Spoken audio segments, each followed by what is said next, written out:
نہیں آتی تو اردو میں بات کریں. میں نے کہا ٹھیک ہے. خدا تعالیٰ باری تعالیٰ حضور پاک کے صدقے میں آپ کو، آپ کی اولاد کو، آپ کے رشتہ داروں کو اپنے حفظ و امان میں رکھے.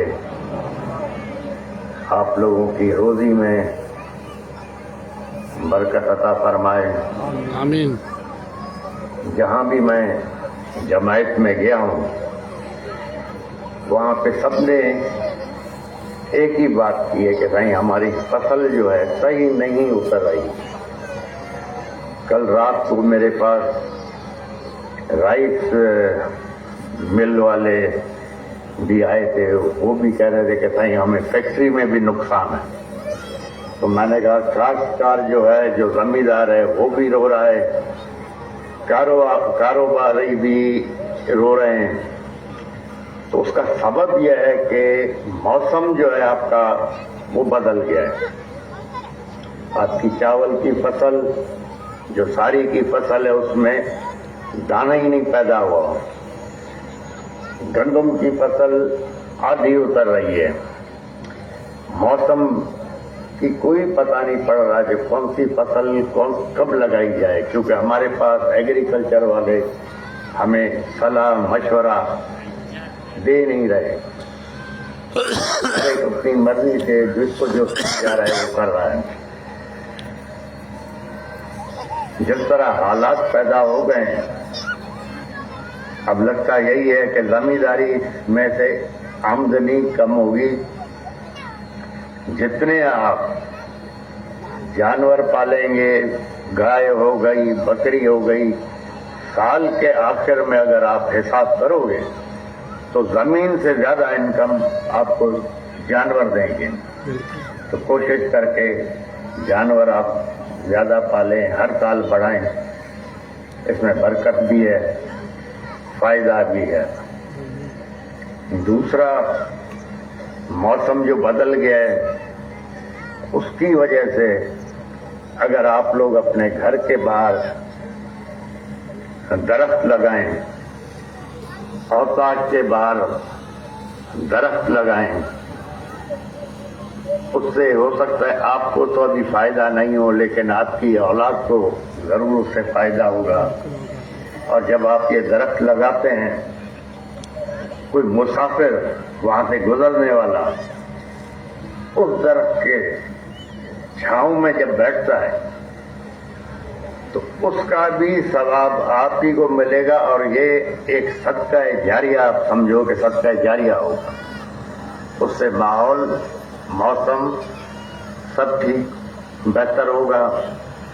درخت کم ہونے کی وجہ سے یہ سارا موسم بدل گیا ہے. اور جب بھی آپ فارغ وقت پہ بیٹھے ہو، کام کاج سے فارغ ہو، صلاۃ شریف، درود شریف پڑھیں. اس ملک کے لیے، اس قوم کے لیے، اپنی جماعت کے لیے، درگاہ کے لیے اور آپ اپنی فوج کے لیے ہمیشہ دعا کریں. کیونکہ اگر سیلاب آتا ہے تو یہی فوج آتی ہے آپ کی مدد میں. زلزلہ آتا ہے تو یہی فوج آتی ہے. دہشت گردی، ٹیررزم، فوج ہی کام آ رہی ہے. باقی ہمارے سیاستدان تو کمرے میں بیٹھ کے بیان دے دیتے ہیں لیکن میدان میں نہیں ہوتے. آپ ہمیشہ دعا گو رہیں.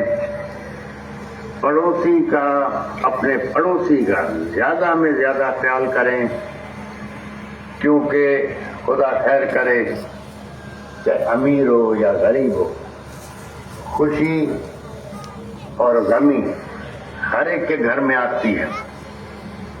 آپ کا رشتہ دار دور ہے، کہیں نوکری میں ہے، کہیں کاروبار میں ہے، وہ آپ کے خوشی یا غمی میں ہو سکتا ہے دیر سے پہنچے لیکن پڑوسی پہلے پہنچے گا. تو پڑوسی کا خیال بھی کریں، عزت بھی کریں.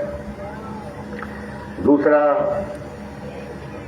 اپنی اولاد پہ کی تربیت اس کی طرف دھیان دیں، کیونکہ ایک دفعہ اولاد غلط لائن پہ چلی گئی، آپ لوگوں کے لیے بھی تکلیف ہوگی، آپ کے پڑوسیوں کے لیے بھی تکلیف ہوگی، آپ کے رشتہ داروں کے لیے بھی تکلیف ہوگی اور افسوس ہوگا۔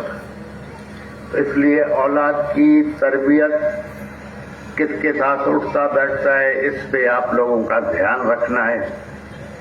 بچیوں کی تعلیم لازمی ہے، کیونکہ بچیوں کو اگر آپ پڑھائیں گے آگے چل کے وہ اپنا گھر سنبھالے گی، اپنے بچے سنبھالے گی، اور صحیح تربیت آگے وہ اپنی اولاد کو دے سکے گی اگر اس کے پاس پڑھائی ہے۔ خدا تعالیٰ آپ لوگوں کو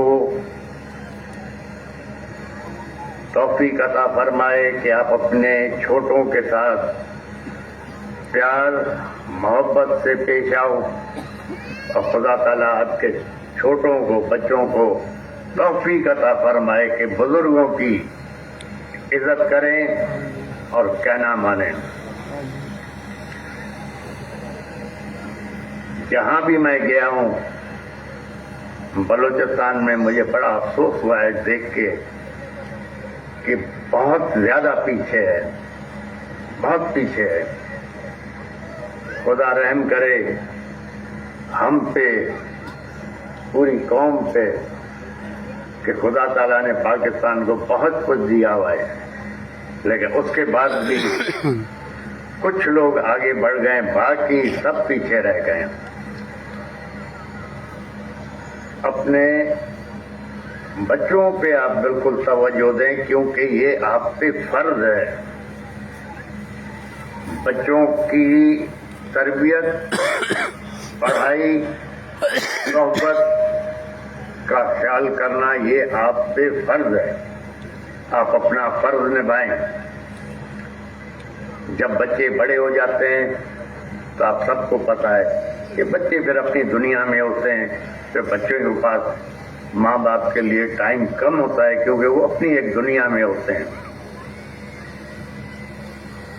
لوگوں کے گھر جب بچی پیدا ہوتی ہے تو وہ خوشی کا اظہار نہیں کرتے، لیکن یہ آپ کو پتا ہونا چاہیے کہ بچی خدا کی ایک نعمت ہے۔ اب میں جہاں بھی جاتا ہوں میرے ساتھ میری دونوں بچیاں ساتھ ہوتی ہیں، اگر اکیلا جاتا ہوں تو مجھے جانے نہیں دیتی، اور پھر میں بھی ان کو اکیلا نہیں چھوڑتا، جہاں جاتا ہوں اپنی بچیوں کو لے کے جاتا ہوں، چاہے جماعت میں جاؤں۔ دوسرا کراچی میں میں گھر سے بہت کم نکلتا ہوں، 2 3 مہینے میں گھر سے باہر نہیں نکلتا ہوں تو پھر میرے ساتھ بچیاں ساتھ ہوتی ہیں۔ آپ بھی اپنی بچیوں کا خیال کریں، خدا آپ کو آپ کے نصیب اچھے کرے، خدا تعالیٰ آپ کو اپنے حفظ و امان میں رکھے۔ بسم اللہ الرحمن الرحیم، الصلاۃ والسلام علیک یا رسول اللہ، اللہم صلی اللہ علیہ وسلم۔ اے میرے پروردگار، تو اپنے حبیب کے صدقے میں، پاک کے صدقے میں، پاک